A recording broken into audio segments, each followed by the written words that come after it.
하나님 말씀 사도행전 9장 3절부터 9절 말씀을 교독합니다.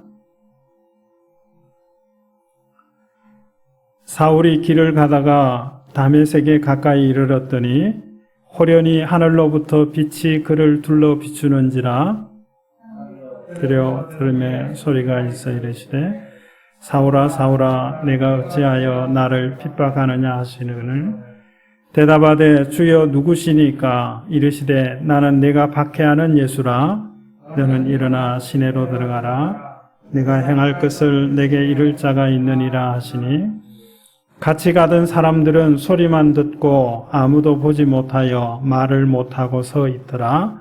사울이 땅에서 일어나 눈은 떴으나 아무것도 보지 못하고 사람의 손에 끌려 다메섹으로 들어가서 사흘 동안 보지 못하고 먹지도 마시지도 아니하니라. 아멘.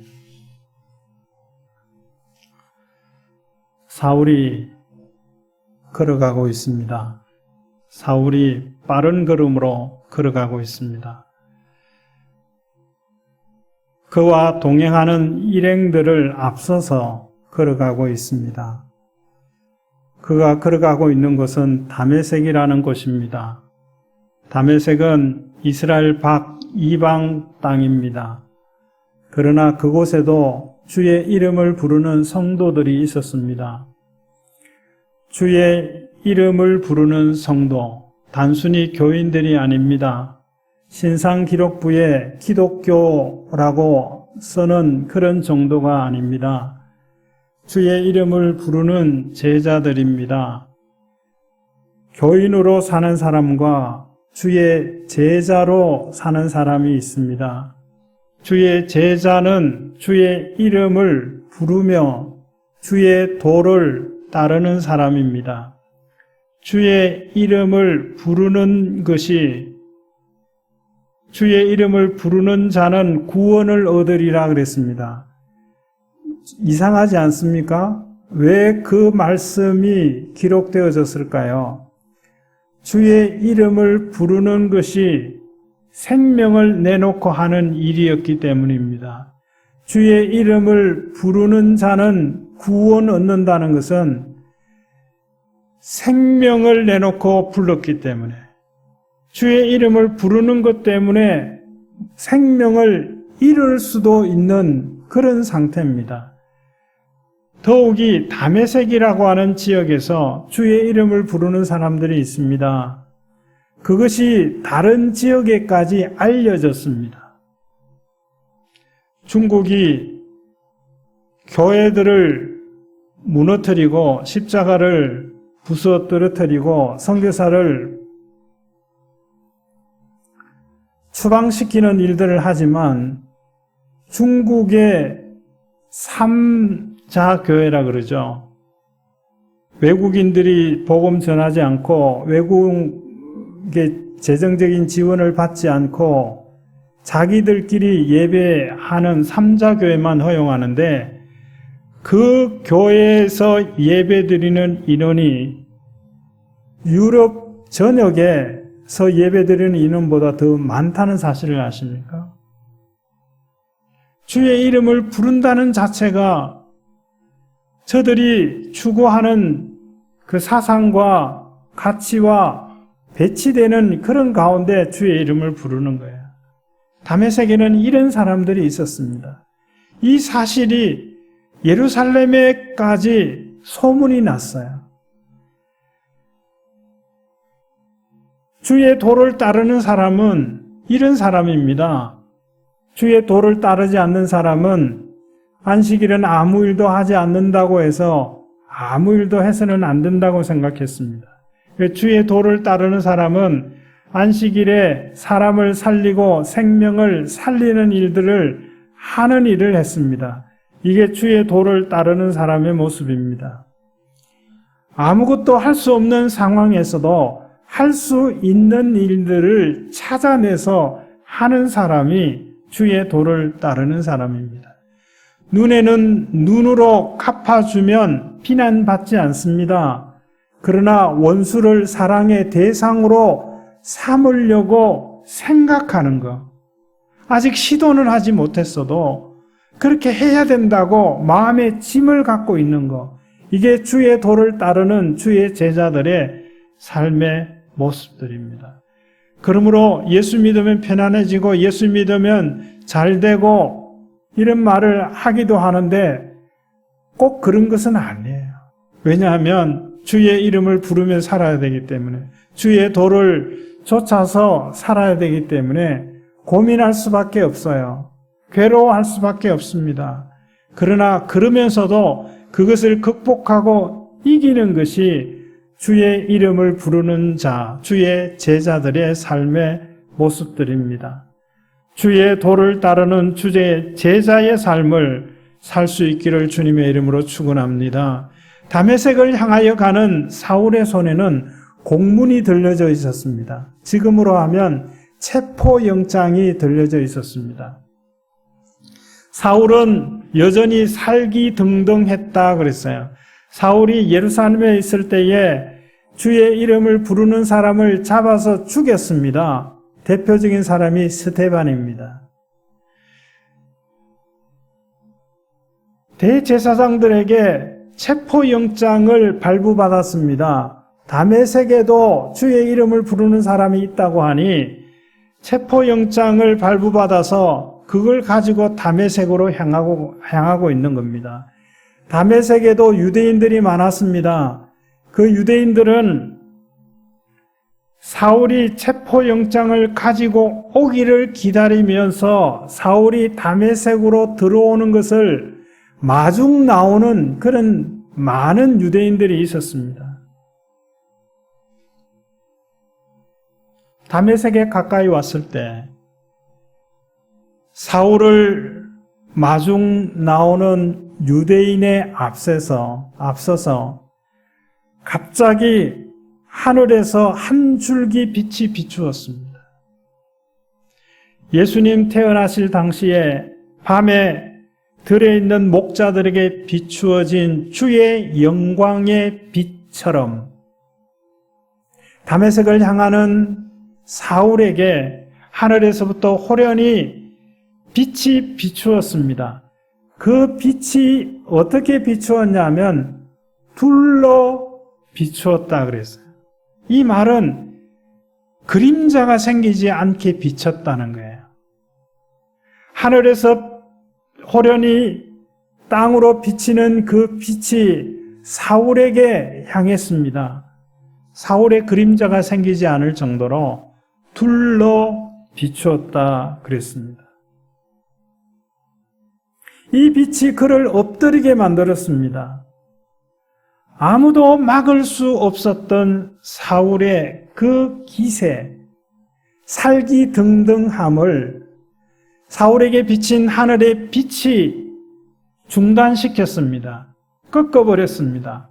아무도 막을 수 없는 일들을 하나님만이 멈추어 세울 수 있습니다.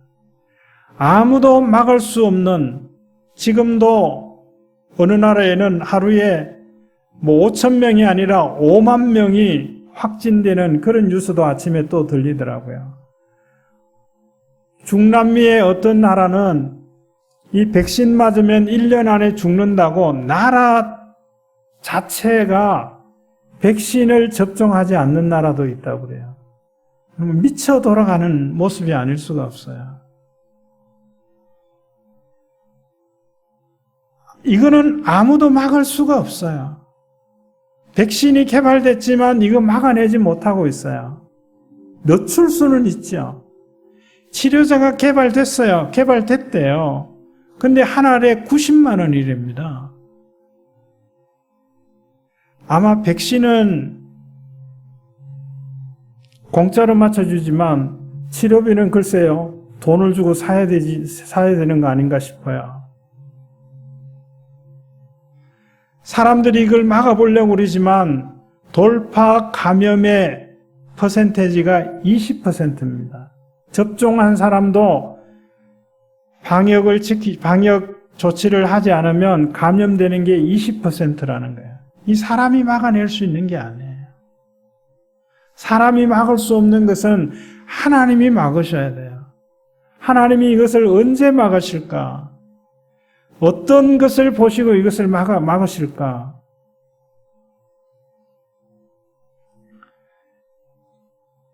빛 때문에 엎드러져 있는 사울에게 하늘에서 또다시 소리가 들립니다. 마치 번개가 치고 나서 천둥이 치는 것처럼, 천둥 소리가 들리는 것처럼 엎드러져 있는, 빛 때문에 엎드러져 있는 사울에게 하늘에서 소리가 들립니다. 그 소리는 그냥 소리가 아니라 분명한 내용이 있는 소리였습니다. 사울아, 사울아. 급하게 반복해서 사울의 이름을 부릅니다. 자기의 이름이 불려집니다. 외면할 수 없습니다. 집중할 수밖에 없습니다. 그 이어서 들려지는 소리가 이겁니다. 사울아, 사울아, 어찌하여 나를 핍박하느냐? 라고 하는 소리가 들립니다. 사울아, 사울아, 어찌하여 나를 핍박하느냐? 여기에 네가 어찌하여 나를 핍박하느냐라고 하는 이 문장에서 하나를 뽑아내면 이겁니다. 네가 왜 이렇게 하였느냐? 어찌 이렇게 하였느냐? 창세기 3장에 보면 하나님께서 여자인 하와에게 이렇게 말씀하셨죠. 네가 어찌 하여서 이렇게 하였느냐? 어찌하여 이렇게 하였느냐? 우리가 그 내용을 알기 때문에 그것이 책망의 말씀인 줄 알지만 네가 어찌하여 이렇게 하였느냐라고 하는 것은 중립적인 질문입니다. 이것이 책망을 위해서 이런 질문을 하실 수도 있고 칭찬과 격려를 위해서 이 질문을 할 수도 있지요. 왜 이렇게 하였느냐? 어찌하여 이렇게 하였느냐? 우리는 우리가 말하는 이유가 있습니다. 행동하는 이유가 있습니다. 그런데 그 이유가 타당한가, 합당한가, 아니면 합당하지 않은가, 맞지 않은가 라고 하는 것을 생각해 보아야 합니다. 맞지 않은 이유면 내가 어찌하여 이렇게 하였느냐라고 하는 이 질문은 책망하기 위한 질문이고 그 이유가 합당한 이유라고 하면 네가 어떻게 이렇게 하였느냐라고 하는 이 질문은 칭찬과 격려하기 위한 질문일 것입니다. 바리새인 집에 초대받은 예수님께서 그 집에 예수님이 초대되었다는 소식을 듣고 그 동네에 죄 있는 여인이 그랬어요. 옥합을 가지고 그 집을 방문했습니다. 그리고는 그 옥합을 깨트려서 예수님 발에 부었다 그랬어요. 그 머리카락으로 그 발을 씻었다 그랬어요. 사람들이 묻습니다. 어찌하여 이렇게 하였느냐 물었어요. 그것을 왜 허비하느냐라고 물었습니다. 그때 예수님은 이렇게 말씀하셨어요. 이 사람이 다른 사람들보다 나를 더 사랑하는 것이다. 왜냐하면 그가 죄를 용서함 받았기 때문이다. 그렇게 말씀하셨어요. 사람들은 이 여인에게 네가 어찌하여 이렇게 하였느냐라고 질문했지만 예수님은 그 질문에 대한 답을 이 사람이 용서받은 것이 크다고 생각돼서 나를 더 사랑하기에 이런 행동을 하게 된 것이다라고 말씀하셨어요.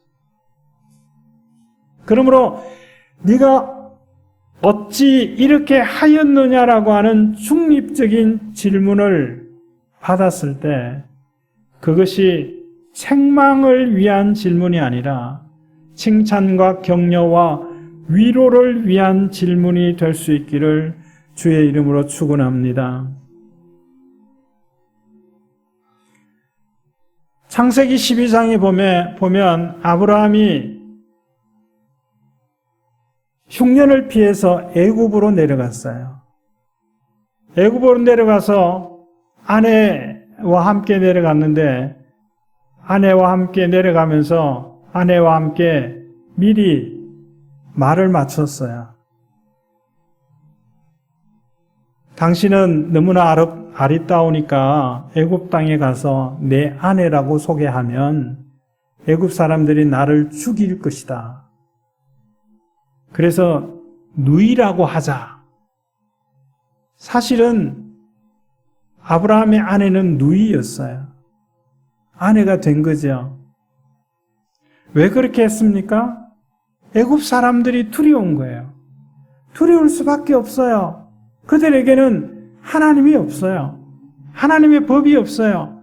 하나님의 법이 없는 사람 두려울 수밖에 없습니다. 우리가 세상을 두려워하는 이유가 여기 있어요. 두려운 일들이 일어나고 있고 펼쳐지고 있습니다. 우리가 막을 수가 없어요.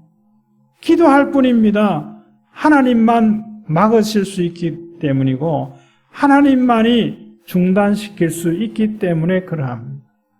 우리는 기도할 뿐입니다. 하나님, 이 악한 세상 우리가 막을 수가 없습니다. 하나님이 막아주셔야 합니다. 하나님이 막아주십시오. 그렇게 기도할 뿐입니다. 불안해하고 두려워하고 떨고 원망하고 불평할 것이 아니라 하나님께 맡기실 수 있기를 바랍니다. 여호수아를 속여 화친한 기브온 사람들 왜 그렇게 했습니까? 여호수아와 이스라엘 백성들과 함께 하시는 여호와 하나님의 이야기를 들었기 때문에 그래요. 우리가 저들 편에 서지 않으면 우리는 다 망할 것이다. 그 이유 때문에 속인 겁니다.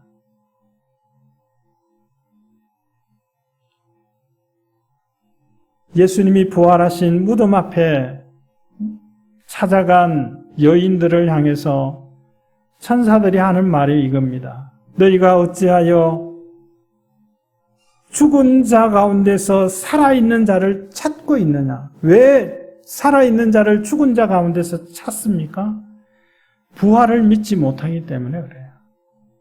우리의 행동하는 모든 것에는 이유들이 있어요. 근데 그 이유가 합당한 이유냐, 합당하지 않는 이유냐, 그게 중요한 것이죠.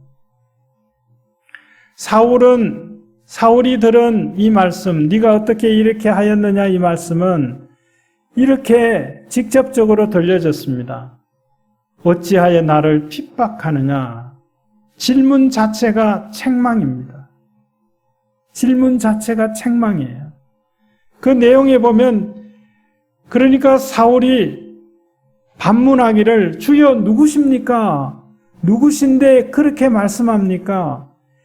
네가 어떻게 이렇게 하였느냐라고 묻지도 않으시고 어떻게 나를 핍박하느냐라고 물으십니까? 주님 누구십니까? 그러니까 예수님이 답변하시기를 나는 네가 박해하는 예수다 그랬어요. 사울이 예수님을 만났을까요? 사울이 예수님을 빌라도가 신문할 때 같이 신문했을까요? 그렇지 않았을 것이라고 생각이 됩니다. 왜냐하면 예수 믿는 사람들을 죽이는 일에 살기등등한 사람이 예수님을 재판하고 십자가에 못 박히게 하는데 사울이 등장하지를 않아요. 어떤 이유에 있어든지 간에 사울은 예수님이 죽으시고 부활하신 이후에 등장합니다. 예수님을 구주요 주님으로 부르는 주의 이름을 부르는 사람들을 죽이기 위해서. 그래서 스데반이 돌에 맞아 죽을 때도 그 자리에 있었어요.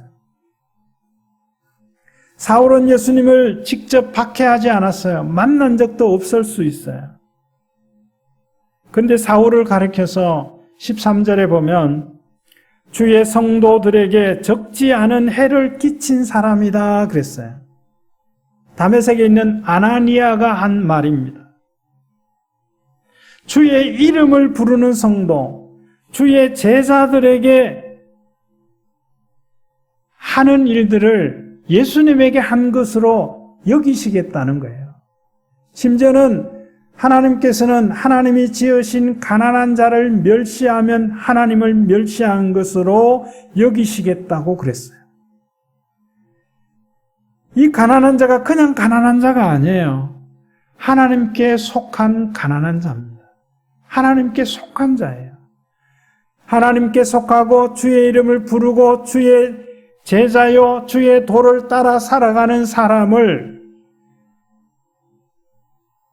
박해하는 것은 바로 예수님을 박해하는 것과 동일하게 생각하시겠다는 겁니다. 예루살렘에 있는 주의 성도들에게 해를 가한 사울을, 다메섹에 있는 주의 이름을 부르는 주의 도를 따르는 성도들을 잡아가려고 공문을 들고 온 사울을 너는 나를 박해하는 자다라고 선언하신 거예요. 이 말씀이 위로가 되시길 바랍니다. 우리가 주 안에만 있으면, 하나님 안에 있으면, 주의 이름을 부르는 자면, 주의 도를 따르겠다고 결심하는 자면 하나님이 당신을 보호하고 지키시는 것처럼 눈동자같이 지키시는 하나님이시다라고 하는 사실을 믿으시기를 주의 이름으로 축원합니다. 사울아 네가 어찌하여 이렇게 하였느냐? 이 말이 책망의 말로 밖에 들을 수밖에 없었던 이유는 사울이 해야 할 일을 미처 몰랐기 때문에 그래요. 해야 할 일을 모르니까 하지 않아도 되는 일을 하고 해서는 안 되는 일들을 하면서 이 일은 해야 할 일이고 당연한 일이라고 생각하면서 그 일을 행한 사람이 바로 사울입니다. 아직도 살기등등한 사울을 막아선 예수님께서 사울을 땅에 엎드러지게 만들었습니다. 그리고는 사울로 하여금 보지 못하게 했어요. 그 빛은 강했던 것 같아요. 그런데 사울만 보지 못했어요. 사람들에 의해서 이끌려서 다메섹 시내로 들어갑니다. 사울에게 이렇게 말합니다. 시내로 들어가라. 그러면 네가 할 일을 말해줄 사람을 만나게 될 것이다. 사울이 왜 공문을 가지고 다메섹에 왔어요? 그가 해야 할 일을 깨닫지 못했기 때문에 그렇습니다. 우리가 해야 할 일을 깨닫지 못하면, 그 일이 내가 할 일이라고 하는 그 확신을 갖지 못하면 우리는 다른 일을 합니다. 그 다른 일이 엉뚱한 일들인 거예요. 우리가 해야 할 일들을 깨닫지 못하면 다른 곳에 우리의 모든 것들을 쏟아붓습니다. 허비하는 삶을 살아가는 거죠. 헛된 삶을 살아가는 것입니다. 네가 시내에 들어가라. 그러면 네가 할 일을 말해줄 사람이 있을 것이다. 그리고는 그 다메섹 시내에 있는 한 사람을 준비시키셨습니다. 아나니아라고 하는 사람입니다. 그도 주의 이름을 부르는 사람입니다. 주의 도를 따르는 사람입니다. 주의 제자입니다. 그에게 이렇게 말합니다. 네가 집가라 하는 곳으로 가라. 거기에 가면 한 청년을 만날 텐데 그가 기도하고 있을 것이다. 그의 이름은 사울인데 그를 만나서 그를 위해 기도해줘라. 그랬더니 아나니아가 이렇게 말합니다. 나는 그 사람을 압니다. 나는 그 사람이 예루살렘에서 했던 일을 압니다. 나는 그 사람이 예루살렘에서 주의 성도들에게 해를 가한 것을 압니다. 그 사람이 다메섹에 있는 주의 성도들도 체포해서 끌고 가려고 오고 있다는 이야기를 들었습니다. 그런데 내가 어떻게 그에게 찾아갑니까? 원수에게 어떻게 찾아갑니까? 원수에게 어떻게 내가 먼저 손을 내밉니까? 원수에게 내가 어떻게 먼저 말을 겁니까? 예수님이 이렇게 말씀하시죠. 그는 이방인들과 임금들에게 그리고 이방에 있는 이스라엘 자손들에게 내 이름을 전하게 하기 위해서 택한 내 그릇이다. 나의 그릇이다. 나의 도구라는 거예요. 나의 사람이다라는 거예요. 그런데 왜 반대의 일을 했다고요? 그가 해야 할 일을 알지 못했기 때문에. 그가 예수님에게 선택받은 그릇이다라고 하는 사실을 알지 못했기 때문에 그는 오히려 예수를 박해하는 자였습니다. 아나니아가 집가라 하는 곳으로 가서 사울을 만나서 그에게 안수하고 기도합니다. 그랬더니 그의 눈이 밝아졌다 그랬어요. 보게 되었어요. 그리고 음식을 먹고 힘을 얻었다 그랬습니다. 이 일이 다메섹에 있는 유대인들로 당황하게 만들었어요. 왜 그런가 하면 20절의 말씀에 보면 사울이 다메섹에 제자들과 함께 며칠 있으면서 며칠이에요. 며칠 동안 주의 도를 얼마나 배웠고 얼마나 익혔을까요? 물론 전도 받았을 수도 있죠. 사형리로 받았든지 전도 폭발로 받았든지 전도 뿌리찌로 받았든지 3일이면 충분히 들을 수 있는 시간이죠. 그런데 사실은 사울은 그 3일 동안 얼마나 많이 알 수 있었을까요? 사울은 이미 예수님에 대해서 알았어요. 예수님이 누구이고 무엇을 하셨고 이런 걸 다 알았어요. 그런데 믿지를 않았어요. 믿지를 못했어요. 그래서 할 일을 못한 겁니다. 사울은 아나니아보다 더 예수님에 대한 정보가 많은 사람이에요. 구약 성경에는 능통한 사람입니다. 그런 사울이 3일째 때부터 다메섹에서 유대인들에게 사람들에게 예수의 이름을 전하기 시작합니다. 이렇게 말합니다.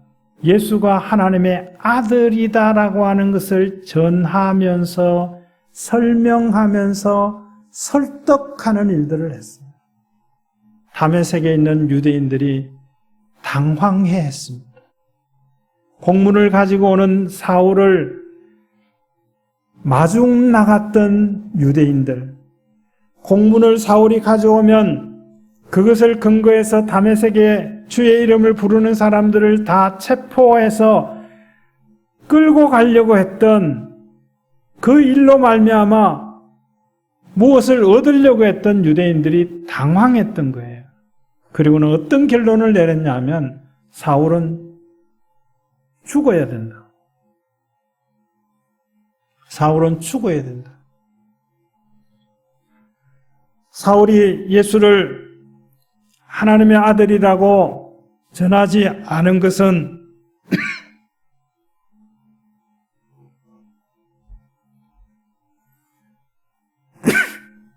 전하지 못한 것은 그 사실을 몰랐기 때문이 아닙니다. 믿지 못했어. 확신하지 못했어. 예수님에 대해서 얼마나 알고 계십니까?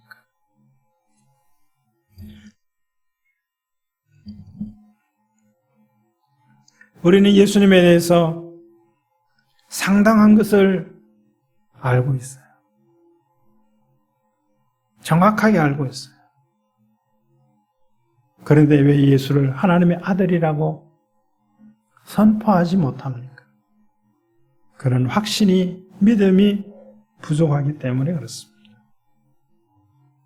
어찌하여 왜 이렇게 했느냐라고 하는 질문이 책망을 위한 질문이 되지 않기를 바랍니다. 왜 이렇게 말했느냐라고 하는 질문이 책망하기 위하여 받는 질문이 아니길 바랍니다. 왜 이렇게 하였느냐? 어찌해서 향유를 내 발에 부을 수 있었느냐? 어찌해서 머리털로 내 발을 씻을 수 있었느냐? 격려하고 위로하고 칭찬하려고 하는 질문. 그 질문을 받는 성도들이 되기를 바랍니다. 너는 나를 박해하는 예수다라고 하는 질문이 아니다. 너는 나를 위하여 나의 십자가의 길을 따라오는 나의 제자, 주의 도를 따르는 제자다라고 하는 그런 칭찬의 말을 들을 수 있는 성도들이 되기를 주의 이름으로 축원합니다. 하나님 감사합니다. 네가 어찌 이렇게 하였느냐 라고 하는 이 질문이 책망을 위한 질문이 아니라 칭찬과 격려를 위한 질문, 이 질문을 받는 성도들로 살아가는 저희들이 다 되어질 수 있게 하여 주옵소서. 지금은 부활이요 생명이신 우리 구주 예수 그리스도의 은혜와 하나님 아버지의 다함이 없는 사랑하심과 성령님의 감동, 감화, 교통, 충만하심이 어떤 상황 가운데서도 주의 이름을 부르며 네가 어떻게 이렇게 할 수 있었느냐 칭찬의 말을 들으며 살아가는 성도들 가운데 이제로 영원히 함께 있을지어다. 아멘.